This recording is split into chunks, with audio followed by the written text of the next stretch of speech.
पिंपळ पिंपळाखाली गौतम बुद्धांना ज्ञान प्राप्त झाले होते. बघा, पिंपळ हा शब्द घेऊन त्या वाक्य तयार केलं एक. पिंपळाखाली गौतम बुद्धांना ज्ञान प्राप्त झाले होते. हा दुसरीचा विद्यार्थी आहेत.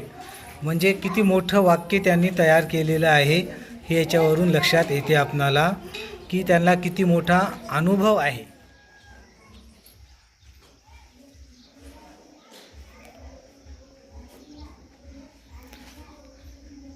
बघा, हे एक शब्द चार्ट आहे. याच्यामध्ये 3 अक्षरी शब्द आहेत आणि त्या शब्दामधील काही अक्षर लाल रंगाने लिहिलेले आहे, काही अक्षर काळ्याने लिहिलेले आहे. जसं लवंग शब्द, याच्यामधला ल हे अक्षर काळ्यानं लिहिलेलं आहे आणि वंग हे अक्षर लालनं लिहिलेलं आहे. मग मुलं वाचन करताना काय करतात, ल आणि वंग, ल एक अक्षर एका ठोक्यात वाचतात आणि वंग हे 2 अक्षरं एका वेळेस वाचतात. याच्यामुळे मुलांना वाचन गती सुधारण्यास खूप मदत होते. मग हे शब्द एका मुलाकडून वाचन करून घ्यायचे आणि त्याच्या पाठीमागं इतर मुलांना वाचा लावायचे.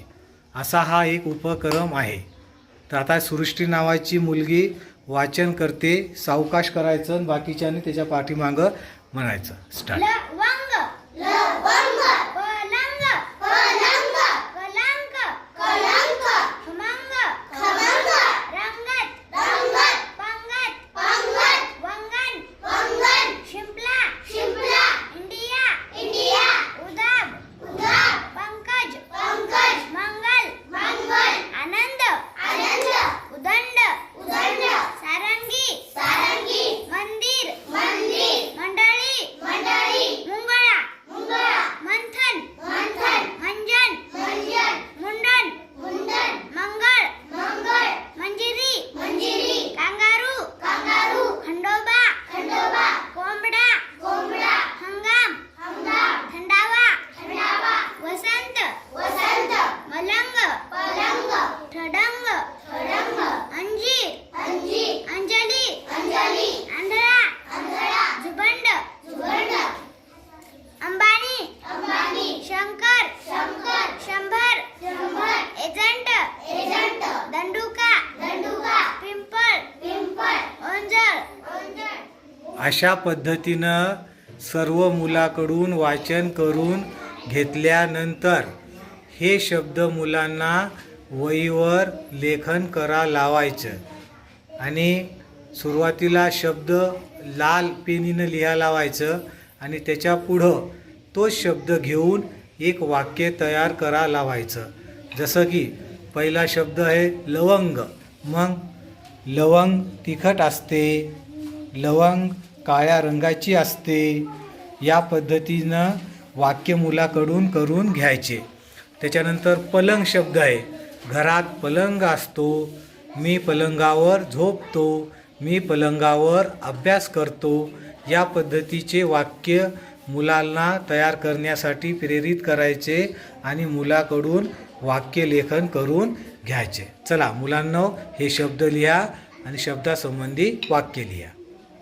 शब्द वाचन झाल्यानंतर या चार्टमधील मुलं शब्दलिखाण करत आहेत आणि एका शब्दाबद्दल 2-2, 3-3 वाक्य मुलं लिहित आहेत.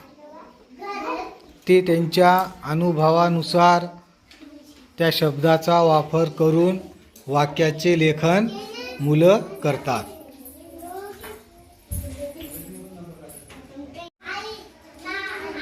आयुषने शब्दलिखाण करून वाक्य लिहिलेली आहेत. त्याचे वाक्य आपण ऐकूया. चला सर्वांनी इकडे ऐका, वाच बरं. लवंग लवंग काळ्या रंगाची असते. लवंग तिखट असते. पलंग मी पलंगावर झोपतो. पलंगावर मी अभ्यास करतो. पलंगाला 4 पाये असतात. पलंगावर गादी असते. खमंग चिवडा खमंग असतो. भाजीचा वास खमंग येतो.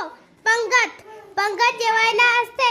माणसे पंक्तीत जेवायला बसतात. इंडिया इंडिया एक देश आहे. इंडियाला भारत सुद्धा म्हणतात.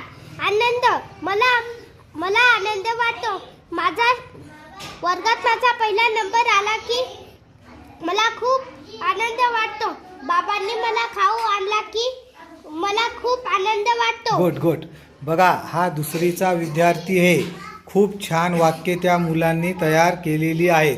असे वाक्य प्रत्येक मुलगा तयार केलेली आहेत. ते सुद्धा आपण या ठिकाणी बघणार आहोत.